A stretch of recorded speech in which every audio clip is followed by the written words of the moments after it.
starting with the MCQs part 2 now for genetics lesson, that is principles of inheritance lesson. Okay, let us start with the first MCQ for this. Genes which code for a pair of contrasting trait. Okay, இப்போ first நமக்கு வர confusion, ஜீன்னா என்ன, அல்லீல்னா என்ன, கேரக்டர்னா என்ன, ட்ரைட்னா என்ன, இதை நான் first clarify பண்ணிடலாம். Gene is a segment of DNA which is coding for a protein and hence it codes for a character. Say for example, உங்களோட hair color, that is a character. So the gene codes for that. Okay, இப்போ உங்களுக்கு hair கலரில் உங்களுக்கு வந்து நல்ல dark பிளாக்காக இருக்கலாம், லைட்டாக ப்ரௌனாக இருக்கலாம், இல்லை வேறு எதனா கலராக இருக்கலாம். ஓகே, ஸோ இப்போ அந்த ஹேர் கலர் இருக்கு இல்லையா, அந்த ப்ரௌனு இல்லை பிளாக்கு, இந்த ரெண்டுத்துக்கும் டினோட் பண்ணுது இல்லையா, ஹேர் கலர் தான் ரெண்டுமே டினோட் பண்ணுது, ஆனால் ரெண்டு டிஃப்ரெண்ட் ஃபார்ம் ஆஃப் ஹேர் கலரை டினோட் பண்ணுது இல்லையா, அதை வந்து ட்ரைட்டுன்னு சொல்லுவோம். TRAIT, ட்ரைட் இங்கே இருக்கு இல்லையா அது. இப்போ சே ஃபார் எக்ஸாம்பிள் பீ பிளான்ட்டில் ஹைட்டுங்கிறது கேரக்டர், டாலு டுவார்ஃபுங்கிறது ரெண்டு டிஃப்ரெண்ட் ஃபார்ம் ஆஃப் ஹைட்டு, அதை நம்ம ட்ரைட்டுன்னு சொல்லுவோம். அதே மாதிரி ஹைட்டை டினோட் பண்ணுற டிஎன்ஏ செக்மெண்ட்டை ஜீனுன்னு ரெஃபர் பண்ணுவோம். அதை டால்னஸை டினோட் பண்ணுச்சுன்னா அந்த ஜீன் டால் அல்லீல்னு சொல்லுவோம். டுவார்ஃப்னஸை டினோட் பண்ணுச்சுன்னா டுவார்ஃப் அல்லீல்னு சொல்லுவோம். Okay, is that clear? So ஜீனோட டிஃப்ரெண்ட் ஃபார்ம்ஸை அல்லீல்னும் கேரக்டரோட டிஃப்ரெண்ட் ஃபார்மை ட்ரைட்டுன்னு சொல்லுவோம். ஆனால் நீங்கள் படிக்கும்போது பார்த்தீங்கன்னா நிறைய இடத்துல அந்த வேர்ட்ஸை வந்து இன்டர்சேஞ்சபிளாக டிஃப்ரெண்ட் மேனர்லலாம் யூஸ் பண்ணியிருப்பாங்க. பட் இதுதான் அதோட actual definition. So genes which code for a pair of contrasting trait. So ஒரு ஜீன் வந்து ரெண்டு பேர்னா ரெண்டு கான்ட்ராஸ்டிங் ட்ரைட்டை கோட் பண்ணுச்சுன்னா அது அல்லீல். இது சிம்பிள் டைரக்ட் இக்குவேஷன். அடுத்து அல்லீல்ஸ் ஆர், alleles என்ன, similar forms of different gene, slightly different forms of different gene, similar forms of same gene, slightly different forms of same gene. Okay, similar ஃபார்ம்ஸை கண்டிப்பாக அது இருக்க முடியாது. Okay, அல்லீல்ஸ்னா ஒரு ஜீனோட different form. Okay, அதை தான் இங்கே நம்ம சொல்லியிருக்கோம். Okay, in Punnett square the possible gametes are written on two sides. So Punnett ஸ்கொயரில் கேமெட்ஸ் நம்ம எப்படி எழுதுவோம்? ஃபார் எக்ஸாம்பிள் இந்த பர்டிகுலர் கேமெட்ஸ் எழுதுகிறோன்னா, ஸோ இது டாப்பில் எழுதுகிறோம், அடுத்து இந்த சைடில் வந்து லெஃப்டில் எழுதுகிறோம் இல்லையா. So top row and left column. Okay, so அப்படின்னா இங்கே நீங்கள் ஆப்ஷன்ஸ் பார்த்தாலே தெரியும், ஃபர்ஸ்ட் ஆப்ஷன் தான் correct. Okay, next, Punnett square was developed by, this is a direct question from your textbook. You can go through and find this answer. British geneticist Reynold C. Punnett. That is why it is named after him, Punnett square, and it is in a square form. Okay, ஸ்கொயர்னால் ஃபுல்லாக நீங்கள் check பண்ணக்கூடாது. இந்த நடுவில் இங்கே வந்து நம்ம எழுதுகிறோம் இல்லையா, அவுட்கம் எழுதுவோம்ல, இந்த இடம் ஸ்கொயராக இருக்கும் ஆக்சுவலாக, அதனால தான் அந்த ஸ்கொயர்னு நம்ம கால் பண்ணுறோம். ஓகே, அடுத்து select one word for the statement. Okay, I am focusing it so that you can go through the options very carefully. I am going to explain it now. The first one, if F1 resembled both the parents. F1 ரெண்டு பேரண்ட்டையும் resemble பண்ணால் என்ன? சே for example AB blood group, father A blood group, mother B blood group அப்படின்னா child obviously AB blood group if both of them are dominant இருந்துச்சுன்னா possible இருக்கு இல்லையா. So அது கோடாமினன்ஸில் மட்டும்தான் ரெண்டு பேரண்ட்டையும் ரிசம்பிள் பண்ணுவாங்க. Okay, if F1 did not resemble either of the parents and it was in between two, oh, this is very obvious, it is incomplete dominance. Okay, if F1 resemble either of the parents, ஏதாவது ஒரு பேரண்ட்டை தான் resemble பண்ணுறாங்க. இப்போ டாலையும் டுவார்ஃபையும் cross பண்ணுறீங்க, F1ல நமக்கு டால் plans தானே கிடைக்குது, அப்போ அது கம்ப்ளீட் டாமினன்ஸ், மெண்டலியன் இன்ஹெரிட்டன்ஸ் அது. இப்போ நீங்கள் நினைப்பீங்க என்னடா, you might be thinking that why I am insisting that Mendelian inheritance word again and again, because the students when they learn normally they ignore the complete dominance is Mendelian inheritance character. They don't develop the connection between these two words, so they forget it. That is why I am keep on insisting complete dominance is what we study under Mendelian inheritance. That is a Mendelian inheritance only. அதை insist பண்ணிகிட்டே இருக்கேன். So A வந்து codominance, B is incomplete dominance, C is complete dominance or simply dominance. So the option is going to be D over here. When violet flower of unknown genotype is crossed with white flower, the progenies are violet and white in equal proportion. So இந்த மாதிரி questions படிக்கும்போது you just note down the keywords, underline the keywords over there or keep it in your mind. What are the keywords? You are crossing a violet flower plant. Okay, violet flower is a dominant character. So recessive is white. Okay, unknown genotype, you don't know the genotype. The phenotype is dominant and it is crossed with white flower. White flower is recessive. So unknown dominant phenotype if crossed with, okay, unknown dominant phenotype, unknown genotype with dominant phenotype if crossed with recessive phenotype, that kind of cross is test cross. So first நீங்கள் identify பண்ண வேண்டியது இது வந்து ஒரு test cross அப்படிங்கிறது. இதுக்கு உண்டான clues நான் சொல்லிட்டேன். ஸோ எந்த ஒரு கொஷின் படித்தாலும் இந்த க்ளூஸ் கூட மேட்ச் பண்ணி பாருங்கள். So you will be able to answer is when unknown dominant phenotype, unknown genotype with dominant phenotype. I'm telling it again. When unknown genotype which has dominant phenotype is crossed with a recessive phenotypic plant, it is applicable for both plant and animal. That type of cross is a test cross. Okay, so test crossல உங்களுக்கு equal ப்ரொபோர்ஷனில் ரெண்டு பிளான்ட்டும் கிடைக்குது. அப்போ என்ன possibility? Then which of the statements are true? This is called test cross. So we have told this already. Unknown flower is homozygous. Homozygous இருந்தால் என்ன நடக்கும்? For example நம்ம unknown flower homozygous இந்த கேரக்டர் எடுத்துப்போம். இதை ரிசசிவ் கூட, sorry இங்கே violet flower கொடுத்துருக்காங்களா? So let us take violet flower only. unknown வந்து violet flower homozygousனு எடுத்துப்போம். இதை வந்து ரிசசிவ் கூட க்ராஸ் பண்ணால் நமக்கு என்ன கிடைக்கும்? இங்கேருந்து கேபிட்டல் வி கேமெட் கிடைக்கும், இங்கேருந்து ஸ்மால் வி கேமெட் கிடைக்கும். இதை ஃபியூஸ் பண்ணிங்கன்னா capital V small V which is violet. எல்லா ஃப்ளாரும் வயலட்டாக தான் இருக்கும். So this statement is not true. அப்போ ஏற்கனவே இங்கே ஈக்குவல் ப்ரொபோர்ஷன் சொல்லிட்டாங்கல்ல. இப்போ ஹோமோசைகஸாக இருந்தால் எல்லாமே வயலட் ஃப்ளாராக தான் இருக்கும். ஹெட்ரோசைகஸாக இருந்தால் என்ன நடக்கும்? ஹெட்ரோசைகஸ் அப்படின்னா உங்களுக்கு இங்கே ரிசசிவ் பேரண்ட்லேருந்து ஸ்மால் வி மட்டும்தான் கிடைக்கும், டாமினன்ட் பேரண்ட்லேருந்து கேபிட்டல் வியும் கிடைக்கும், சாரி டாமினன்ட் ஃபினோடைப் இருக்க பேரண்ட் கிட்டேருந்து கேபிட்டல் வியும் கிடைக்கும், ஸ்மால் வியும் கிடைக்கும். அப்போ இது ரெண்டும் ஃபியூஸ் ஆகுதுன்னா கேபிட்டல் வி ஸ்மால் வி, இதுவும் ஃபியூஸ் ஆச்சுன்னா ஸ்மால் வி. ஸோ இது வந்து வயலட் கலர் ஃப்ளார், இது வந்து ஒயிட் கலர். ஸோ அப்போ unknown flower is heterozygous. இந்த ஸ்டேட்மெண்ட் கரெக்ட். ஸோ இந்த டெஸ்ட் கிராஸ் எல்லாம் ஒரு 4-5 தடவை நல்லா போட்டு பார்த்துட்டு you have to just understand the concept. Understand பண்ணிங்கன்னா this all becomes easy and you solve it just like this with a fraction of second. That's what is more important here. Okay, then go to the next statement. This test is used to determine the phenotype. Phenotype determine பண்றோம் இல்ல genotype determine பண்றோம். So this statement is wrong. In test cross, violet or white flower is crossed with a recessive parent instead of self crossing. இதில் ஒரு சின்ன mistake இருக்குது. இந்த statement correct தான், but நம்ம வந்து வயலட் ஃப்ளாரை தான் க்ராஸ் பண்ணுவோம். எப்போவுமே ஒயிட் ஃப்ளாரை க்ராஸ் பண்ண மாட்டோம். ரெசசிவ் கேரக்டர் இருக்கிறத வந்து டெஸ்ட் க்ராஸ் பண்ணவே மாட்டோம். ரீசன் இஸ் ரெசசிவ் ஹோமோசைகஸில் மட்டும்தான் எக்ஸ்பிரஸ் ஆகும். அந்த ஒரு சின்ன மிஸ்டேக் தான், but anyhow that statement is true also. Let us consider that one. So இங்கே நம்ம ப்ரீவியஸ் பேஜில் 1, 3 are correct. So let us check for the options with 1 and 3 alone. Okay, they are asking select the incorrect statement. Okay, select the incorrect statement which are incorrect. See, I also forgot, I am looking for the correct statement. So 2 is wrong and here 4 is wrong. 2, 4 and 5. This is wrong, isn't it? We kept it on hold, isn't it? So this is also wrong statement. Hence this option is correct. Okay, then coming to the next one. Both characters in a monohybrid cross are recovered as such in F2 generation, though one is not seen in F1. So this interpretation is based on which law? Okay,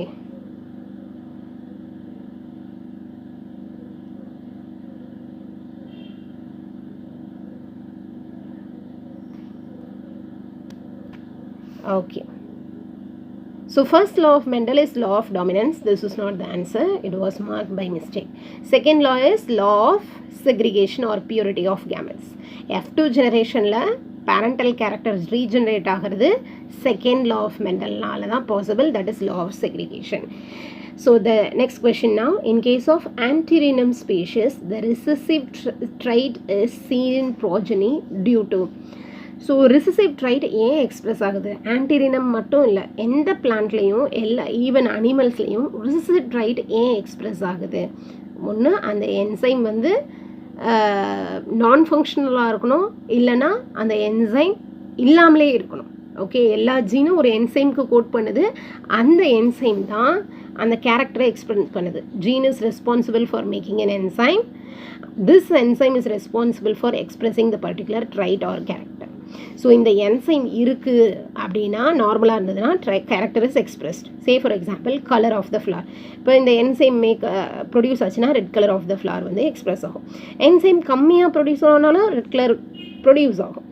enzyme வந்து less எஃபிஷியண்ட்டாக இருக்குது அப்படின்னா அதோட efficiency கொஞ்சம் குறைஞ்சிருக்கு, but still it is able to make the colour. That means the character is able to be expressed. Okay, enzyme ஃபங்க்ஷனலாக இல்லை, enzyme ப்ரொடியூஸே ஆகலை அப்படின்ற 2 கேஸில் தான் அந்த கேரக்டர் எக்ஸ்பிரஸ் ஆகாது. ரெட் கலர் எக்ஸ்பிரஸ் ஆகாமல் போயிடும் ஃபார் எக்ஸாம்பிள். அப்போ எது ரெண்டும் நடக்கும்? ரிசசிவ் ட்ரைட்டில் non functional enzyme, no enzyme at all. 3 and 4 are the options. Okay, now the next one, the proportion of 3:1 if in F2 generation is explained by. இதே same question தான் நம்ம இங்கே பார்த்ததும். F2 ஜெனரேஷனில் கேரக்டர் வந்து regenerate ஆகுது அப்படிங்கிறது law of செக்ரிகேஷனை base பண்ணி தான், அதே தான் இதுவும். ஸோ இந்த சிமிலர் கான்செப்டை எத்தனை மாதிரி கொஷின் கேட்க முடியும்னு பார்த்துக்கோங்க. So in Mendelian dihybrid cross how many are recombinant? Okay, so let me take my note book to explain this. So கொஷினில் என்ன கேட்டிருந்தாங்க ஒரு தடவை பார்த்துப்போம். In Mendelian dihybrid cross how many are recombinant? Okay, so first dihybrid ratio எழுதிக்கணும். Dihybrid ratio 9:3:3:1. Okay, so நம்ம இதை நார்மலாக round yellow seeded plant with wrinkled green seed பிளான்ட்டில் தான் இதை நம்ம படிச்சிருக்கோம். So in that case 9 in this denotes round and yellow seeded plants. 1 represents, okay, wrinkled and green seeded plant. இது ரெண்டுமே பேரண்டல் டைப். ரீகாமினன்ட் அப்படின்னா புதுசாக அகெயின் ரீகாம்பினேஷன், புதுசாக காம்பினேஷன் க்ரியேட் ஆகிருக்கிறதுன்னு தான் அதுக்கு அர்த்தம். ரீகாம்பினேஷன்னா புதுசாக க்ரியேட் இருக்க காம்பினேஷன். ஸோ இந்த 3 எடுத்துப்போம். இதில் என்ன தெரியுமா இருக்கும்? 1 of the 3 has round and green seeds. இன்னொரு 3ல wrinkled and yellow seeds இருக்கும். ஸோ அப்போ இது 2 தான் recombinant. So total number of offsprings என்ன? டைஹைப்ரிட் கிராஸில் 16. there are 16 offsprings. So out of this 16, 6 are recombinant. So you have to find the percentage. Then you are going to multiply this by 100. So you can check it off, reduce it, and you will get 75/2 value. That is going to be 37.5.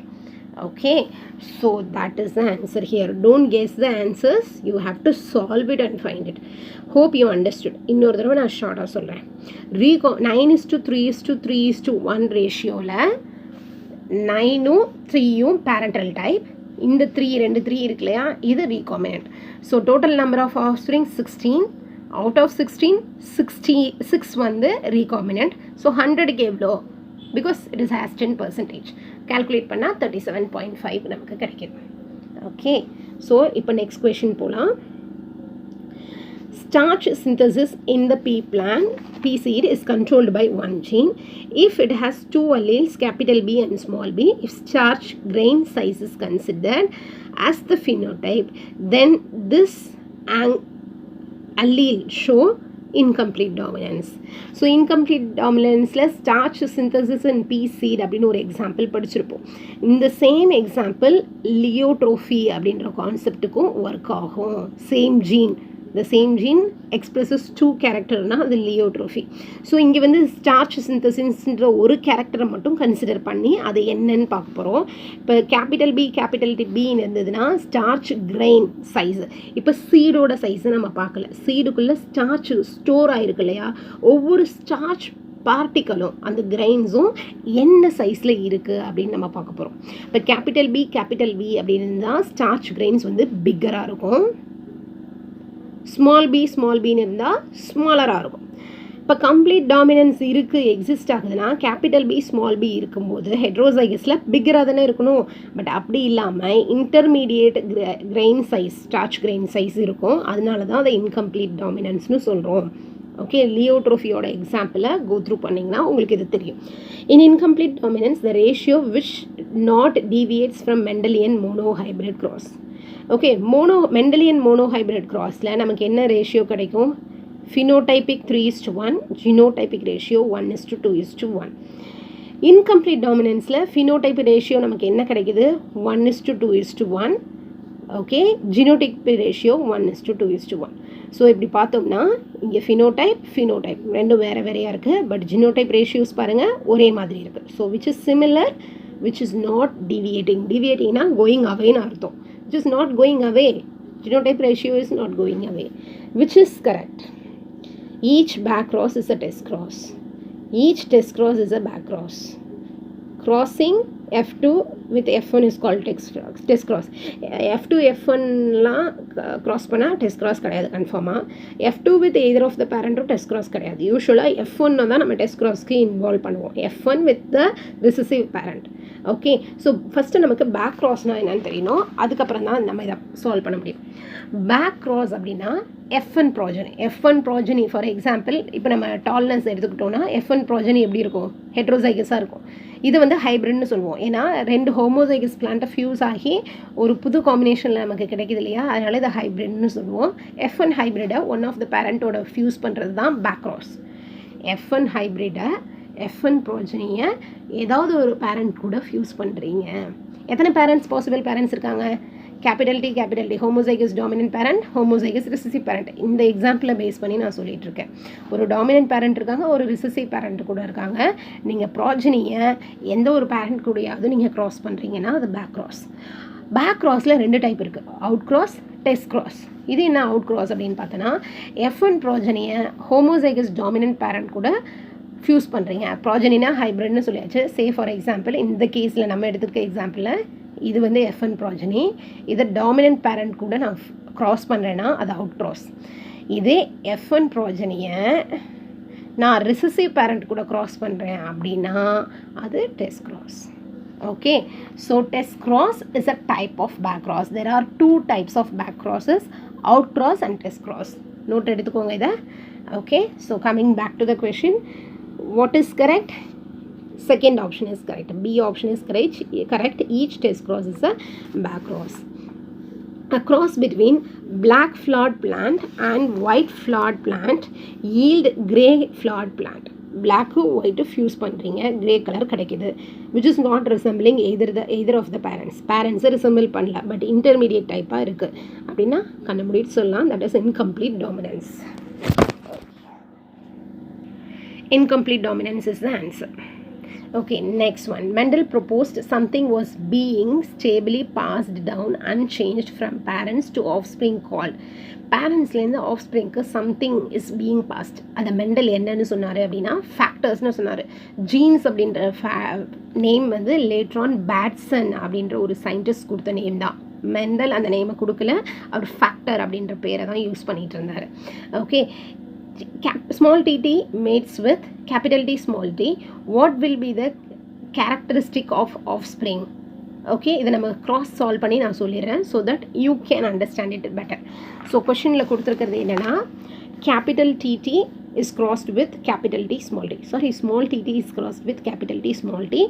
அப்போ இங்கேருந்து கிடைக்கிற gamete small D மட்டும்தான், இங்கேருந்து capital T small D ரெண்டுமே கிடைக்கும். If you remember, this is resembling test cross. Okay, hybrid is crossed with recessive. Okay, so இங்கே நம்ம கேமெட்ஸை fuse பண்ணி செக் பண்ணோன்னா என்ன கிடைக்குது? கேபிட்டல் டி ஸ்மால் டி கிடைக்குது, இங்கே ஸ்மால் டி கிடைக்குது. So tall and dwarf is obtained in 1:1 ratio. Tall plants 50% இருக்கும், டுவார்ஃப் பிளான் 50% இருக்குது. ஸோ இதை கான்செப்டை மைண்டில் வச்சுக்கிட்டு நம்ம வந்து எம்சிக்யூவை சால்வ். இப்போ எம்சிக்யூ வந்தாச்சு, நம்ம ஏற்கனவே அதை சால்வ் பண்ணிட்டோம். ஸோ இப்போ பார்த்தீங்கன்னா உங்களுக்கு தெரியும் 75% ரிசசிவ் இருந்துச்சா? இல்லை. 25% ரிசசிவ்? இல்லை. 50% ரிசசிவ்? எஸ் இருந்துச்சு. ஆல் டாமினன்ட் ஆப்வியஸாக கிடையாது. ஸோ 50% ரிசசிவ் இருந்தது. Okay, next one, sexually reproducing organism contribute in their offspring. நம்ம ஏற்கனவே இதை படிச்சிருக்கோம் மல்டிபிள் அல்லீலிசம் டிஸ்கஸ் பண்ணும்போது. ஸோ இப்போ செக்ஷுவலி ரீப்ரொடியூசிங் ஆர்கானிசம் என்னதை கான்ட்ரிபியூட் பண்ணுது? எல்லா ஜீன்ஸையுமா? ஒன் ஆஃப் தேர் ஜீனா, 1/4 டபுள் த நம்பர் ஆஃப் ஜீனா, ஆப்வியஸாக 1/2 தான். மியாசிஸ் நடக்குது இல்லையா? So try to understand the correlation between meiosis and this. Okay, next one, an allele is dominant if it is expressed in. ஒரு அல்லீல டாமினன்ட்னு எப்போ சொல்லுவோம்? டாமினன்ட் எப்போல்லாம் எக்ஸ்ப்ரெஸ் ஆகும்? ஹோமோசைகஸ்லேயே எக்ஸ்ப்ரெஸ் ஆகும், ஹெட்ரோசைகஸ்லேயே எக்ஸ்ப்ரெஸ் ஆகும். ரெண்டுத்துலையுமே எக்ஸ்ப்ரெஸ் ஆகணும். ஹோமோசைகஸில் எக்ஸ்பிரஸ் ஆகலைன்னா அதை டாமினன்ட் நம்ம சொல்ல மாட்டோம். ரெண்டுத்துலேயுமே நடக்கணும். So A is the option here. Child of O blood group has B group father. The genotype of the father will be. Okay, சைல்டுக்கு ஓன்னு சொல்லியாச்சு. ஓகே, இங்கேயே நான் சால்வ் பண்ணி காட்டுறேன். சைல்டுக்கு O, ஃபாதருக்கு B. ஓகே, சைல்டோட ஜினோடைப் என்னென்னா small I.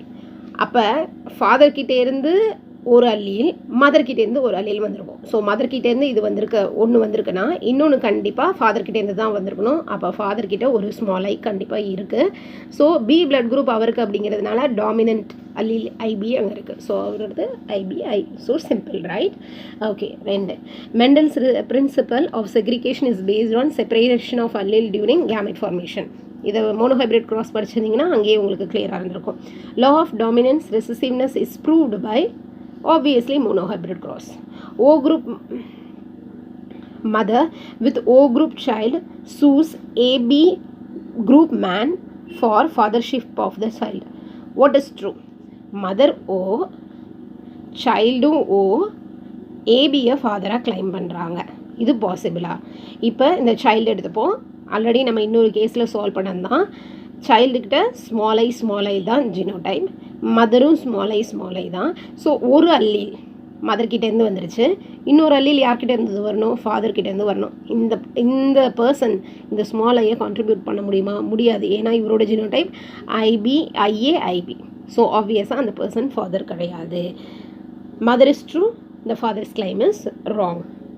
Okay, go through the options well. Okay, next, genes located on same locus but having different expressions. Okay, நிறைய எக்ஸ்பிரஷன் இருக்குது அப்படின்னா அதை வந்து மல்டிபிள் அல்லீல்ஸ்னு சொல்லுவோம். நார்மலாக அல்லீல் அப்படின்ற ஆப்ஷன் அங்கே இல்லை. ஒரே ஆப்ஷன் நமக்கு அவைலபிலிட்டி மல்டிபிள் அல்லீல்ஸ் தான். ஸோ அதை சூஸ் பண்ணுங்கள்.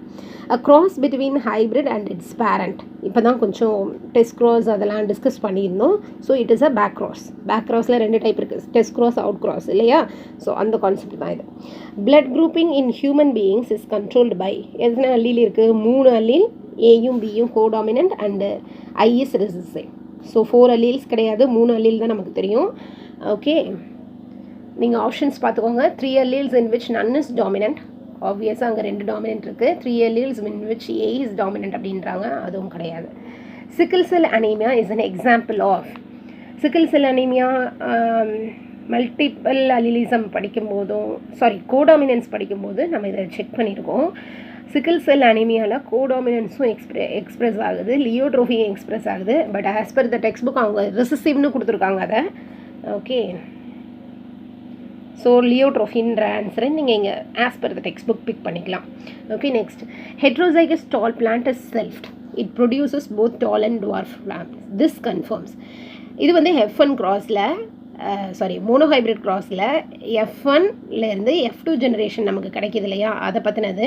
ஸோ நீங்கள் புன்னட் ஸ்கொயர் போட்டு பார்த்தீங்கன்னா உங்களுக்கு என்ன கிடைக்குதுன்னு தெரியும். அவங்களுக்கு சிம்பிளாக அதெல்லாம் போட தேவையில்லை. என்ன கேட்குறாங்கன்னா இது என்ன லாவை டினோட் பண்ணுது? Law of segregation. F1லேருந்து F2 கிடைக்குதுங்கிறது லா ஆஃப் செக்ரிகேஷன் தான். Okay, which of the following cross determines heterozygosity or homozygosity?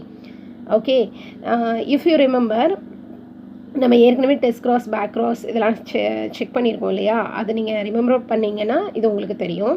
இப்போ அன்னோன் வயலண்ட் இருக்குது. இதோட ஜினோடைப் என்னன்னு இருக்குது? ஜினோடைப் தெரியாது, ஃபினோடைப் வயலட்னு தெரிஞ்சிச்சு. இதோட ஜினோடைப் கண்டுபிடிக்கணும்னா என்ன பண்ணணும்? ரிசசிவ் ஒயிட் ஃப்ளார் கூட ஃபியூஸ் பண்ணணும், கிராஸ் பண்ணணும். அப்போ எல்லாமே ஆல் வயலட் கிடச்சிச்சின்னா ஓகே, இட் இஸ் ஹோமோசைகஸ்னு அர்த்தம். 1:1 ப்ரொபோர்ஷன் கிடச்சிதுன்னா that is heterozygous. So test கிராஸில் தான் நம்ம இதை கண்டுபிடிக்க முடியும். ஓகே, டெஸ்ட் கிராஸோட டெஃபினேஷனே அதுதான். You are going to find the genotype of unknown dominant organism. That is the major use of test cross. The allele which is unable to express its effect is recessive allele. Alleles are alternate forms of the gene. So simple questions. Incomplete dominance was first discovered by Correns. Polygenic inheritance in human being is skin color. Okay, skin color is an example for polygenic inheritance. In case of incomplete dominance, F2 generation has 1:2:1 phenotype and genotype ratio. So phenotype genotype ratio equal. Human skin color is polygenic trait with each dominant determining a part of melanin deposition, while the recessive are coding for no melanin. A very dark-skinned person marries very light-skinned woman. The chances of very dark-skinned offspring are. Okay, let me explain a little bit about polygenic inheritance here. So, இங்கே இருக்க polygenic inheritance. Human skin color வந்து 3 gene denote பண்ணுது. Polygenes-னா many genes are involved in the character determination. இப்போ ABC அப்படிங்கிற மூணுமே dominant jeans. அதோட ABC forms small letters வந்து recessive alleles. அப்போ இந்த 3 ஜீன், இந்த எல்லா ஜீனுமே டாமினன்ட் ஃபார்மில் இருக்குது அப்படின்னா மெலனின் டெபாசிஷன் ஹையாக இருக்கும். டாமினன்ட் ஜீன் வந்து மெலனின் டெபாசிஷன்ஸை இன்க்ரீஸ் பண்ணும். ஐ மீன் அதுதான் குறிக்குது. ரிசசிவ் அல்லீலாக இருந்ததுன்னா மெலனின் டெபாசிஷன் நடக்காது.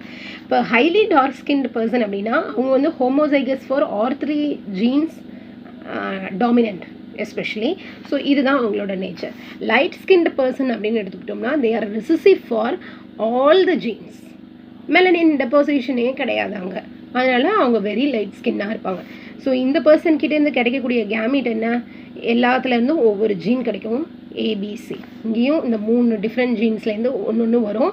ஸோ ஏபிசி இப்போ ஃபியூஸ் ஆச்சுன்னா இந்த இன்டர்மீடியட் ஃபினோடைப் தான் நமக்கு கிடைக்கும். ஸோ டார்க் ஸ்கின் எல்லாமே டாமினண்ட்டாக இருக்கிற ஒரு பாசிபிலிட்டி அங்கே கிடையவே கிடையாது. So we will go back to the question and check out the options. So here is the question. So how many offsprings can be dark colored, dark skinned? None of them. So 0 is the option. Okay, now how many types of gametes will be produced by an individual of AA, B, capital B, small b, CC genotype? So எத்தனை gametes type, எத்தனை type of gamete கிடைக்கிது அப்படிங்கிறத கண்டுபிடிக்கிறதுக்கு formula 2n. என்னங்கிறது number of heterozygous character. So இங்கே வந்து எத்தனை heterozygous character இருக்குது பாருங்கள். இது ஹோமோசைகஸ், இது ஹெட்ரோசைகஸ், இது ஹோமோசைகஸ். ஸோ ஒன்று தான் இருக்குது. So 2n is equal to 2. இது ரொம்ப சிம்பிளாக டைரெக்டாக இப்படி கண்டுபிடிச்சிக்கலாம். ஸோ இதை பற்றின ஒரு டீட்டெயில்டு வீடியோ தனியாக நான் போடுறேன். Okay, a pure tall tea plant is crossed with pure dwarf pea plant. Sorry, tea plant and barista. Tall pea plant is crossed with dwarf pea plant. The progeny is self-pollinated. The ratio, இது வந்து நம்ம typical monohybrid cross தான். Monohybrid கிராஸில் F2ல் என்ன இருக்கும், உங்களுக்கு ஒரு கேபிட்டல் டி கிடைக்கும், capital T small T, capital T small T, small T small T, இதெல்லாம் கிடைக்கும். அவங்க என்ன கேட்குறாங்க, the ratio of true breeding tall pea plant to true breeding dwarf. Okay, true breeding tall. Okay, true breeding அப்படின்னா ஹோமோசைகஸ்னு அர்த்தம். So homozygous டால் இங்கே ஒன்று இருக்குது, ஹோமோசைகஸ் டார்ஃப் இங்கே ஒன்று இருக்குது. அதோட ரேஷியோ என்ன, 1:1. இது ரெண்டுத்தை மட்டும் தான் கம்பேர் பண்ண சொல்கிறாங்க. Okay, so now the next one, the offspring of mating between 2 pure breeding strains are called.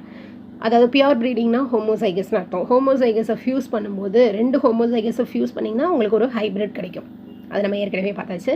In heterozygous condition both alleles express in, எந்த கண்டிஷனில் எக்ஸ்பிரஸ் ஆகும், 2 அல்லீலுமே ஏபி பிளட் குரூப்பில் தான் எக்ஸ்பிரஸ் ஆகுது. When both allele express there effect on being present together, codominance. Very simple. Inheritance of blood group is a condition of, blood groupல என்னென்ன character express ஆகுதுன்னு பார்ப்போம். ஏபி பிளட் குரூப்பில், that means IA IB allele டுகெதராக இருக்கும்போது codominance கிடைக்குது. Incomplete dominance அது கிடையாது. மல்டிபிள் அல்லீல்ஸ், ஏன்னா IA IB small I 3 allele இருக்குது. டாமினன்ஸ், இப்போ இந்த கண்டிஷன் எடுத்துக்கிட்டோம்னா டாமினன்ஸ், கம்ப்ளீட் டாமினன்ஸ் ஷோ பண்ணுது இல்லையா. ஸோ அதனால் ஏசிடி தான் ஆப்ஷன்.